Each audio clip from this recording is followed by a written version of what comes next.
పవిత్రంగా ఉండే వాళ్ళకి అన్ని పవిత్రంగానే ఉంటాయంట. పచ్చ కామెరలు వచ్చినోడికి లోకం నిజంగా పచ్చగా ఉండిండదు, లోకం బాగుండింటది.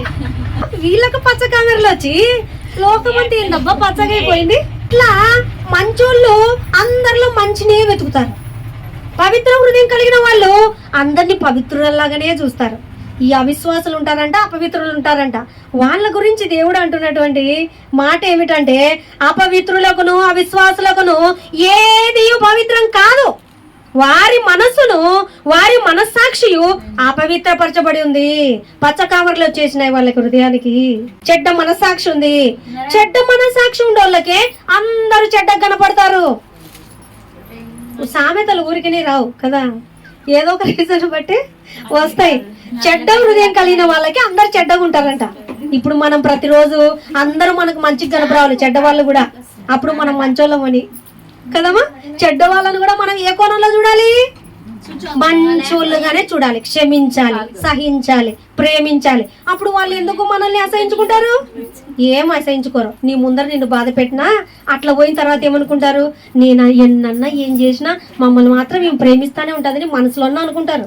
మన ముందర అనుకున్నా మంచోళ్ళని ఎదుటి ఎవ్వరు పొగడరు, కానీ హృదయంలో పెట్టుకుంటారు. దూరం అయినప్పుడు వాళ్ళ మన యొక్క విలువ వాళ్ళకి తెలిసి వస్తుంది.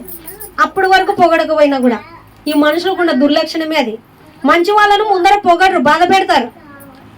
మళ్ళీ వాళ్ళు దూరం అవుతారు. చూడండి, దూరం అయినప్పుడు తెలిసి వస్తుంది మంచోళ్ళ యొక్క విలువ. అలాగా చెడ్డ మనస్సాక్షి కలిగిన వారైతే అందరినీ చెడ్డగానే చూస్తారంట. అందుకని మనం ఎలా ఉండాలి? నిజంగానే మంచి మనస్సాక్షి ఉందో లేదో ఇప్పుడే మనం రుజువు చేసుకోవచ్చు. ఎందుకంటే నేను అందరినీ చెడ్డోళ్ళలాగా చూస్తున్నానా, మంచోళ్ళలాగా చూస్తున్నానా అర్థమైపోతుంది మనకి. నేను చెడ్డదన్నా మంచిదన్నా అని. అంటే మనము అందరిని మంచోళ్ళుగానే చూస్తామంట. మంచి మనస్సాక్షి కలిగిన వారం అయితే.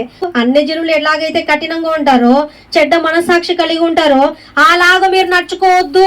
మంచి చేసిన వాళ్ళనే ప్రేమిస్తారు. అందుకే అన్ని జనులు నడుచుకున్నట్లు మీరు నడుచుకోవద్దండి. వాళ్ళకున్న కఠిన హృదయం మీరు కలిగి ఉండొద్దండి. మృదువైన హృదయం కలిగి ఉండండి. అదే దేవుడు కోరుకుంటున్నాడు అనమాట. మంచి మనస్సాక్షి కలిగిన వాళ్ళు ఎప్పుడు మృదుత్వంగానే ఉంటారు.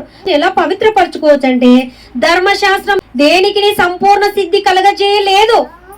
అంటే మోషే గారికి ఇచ్చినటువంటి ఆ ధర్మశాస్త్రం ఉంది చూడండి, అది సంపూర్ణ సిద్ధి కలగజేయలేదంట. ఎవరిని పవిత్రపరచలేకపోయిందంట. క్రీస్తు ఎప్పుడైతే వచ్చాడో ఆయన ధర్మశాస్త్రాన్ని అంతా నెరవేర్చి దాన్ని కొట్టివేసి కొత్త నిబంధన మనకిచ్చాడు. ఇలా ఉండండి అని. అలాగా అప్పటి కాలంలో కఠిన హృదయమే అని ప్రభు వచ్చి అలా చెప్పలేదు. ప్రేమతో సాధించండి అని నేర్పించాడు.